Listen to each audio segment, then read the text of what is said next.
Have you ever spent 45 minutes choosing the perfect title for a document nobody's going to read for 2 weeks?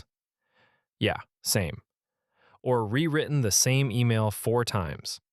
Or rearranged your to do list instead of doing anything on it? You know what that is? That's not organization.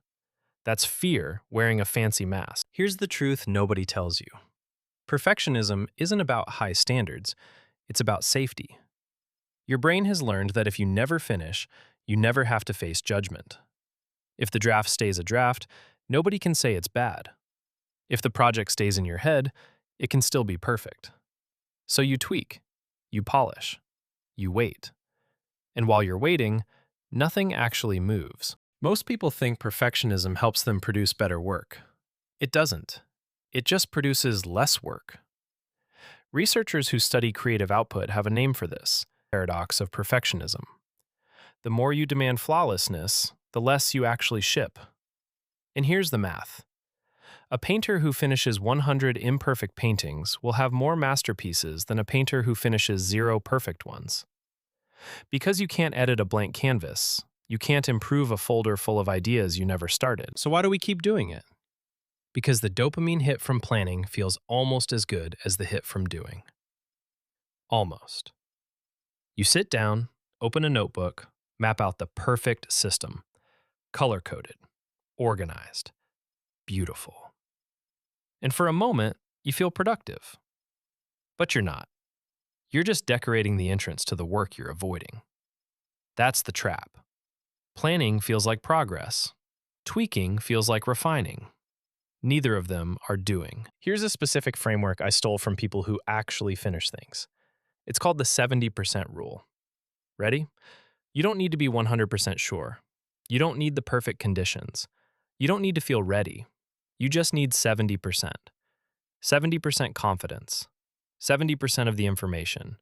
70% of the plan. That's it.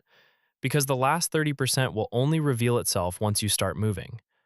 You can't see the rest of the path from the trailhead. You have to walk. Think about it this way. Every time you wait for perfection, you're making a bet. You're betting that the extra time you spend tweaking will produce better results than the time you could have spent making something new. Most of the time, that bet loses. Because the difference between 92% and 97% is invisible to almost everyone except you. And the cost of getting from 92 to 97 is often 10 times the effort of getting from 0 to 92. That's diminishing returns. That's your time disappearing into a hole. Let me give you a simple test.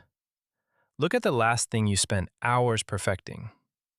Now ask yourself 2 questions. Did anyone notice the difference? And would the world have ended if you had shipped it 2 hours earlier at 85% quality? Probably not. Probably not even close. So here's what you do. First, set a timer. Give yourself a hard cutoff for every task. When the timer goes off, you ship. No excuses. No just one more pass. Done is better than perfect. Second, name your actual fear. Are you scared someone will criticize it? Are you scared it won't work? Write the fear down. Once it's on paper, it loses half its power. Third, allow yourself a bad draft. Just get words on the page. Just get lines on the canvas. Just get code in the editor. You can fix anything except nothing. But here's the part that changes everything. Perfectionism isn't just slowing you down. It's making you smaller.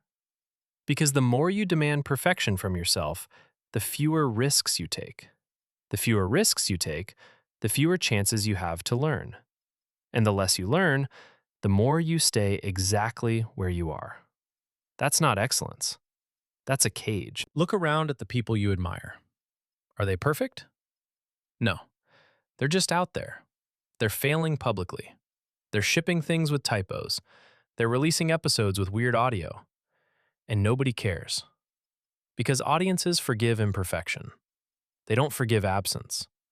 You can't connect with something that doesn't exist. One more thing. You don't have to fix your perfectionism overnight. That would be ironic, wouldn't it? Trying to perfectly cure your perfectionism.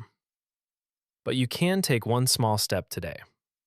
Pick one task you've been avoiding because it's not ready.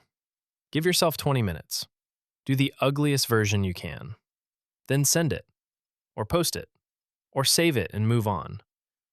Just get it out of your head and into the world. Here's the truth about the people who succeed. They're not the ones who waited until everything was perfect. They're the ones who started messy, learned fast, and kept going. The perfect plan is a myth. The perfect moment doesn't exist. The perfect version of you is not waiting somewhere in the future. The only version of you that can actually do anything is the one sitting here right now, reading these words, with all your messy, unfinished, perfectly imperfect self. So stop polishing. Stop rearranging. Stop waiting. Ship the thing.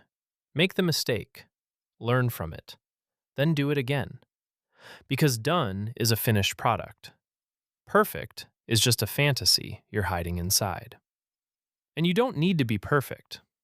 You just need to start.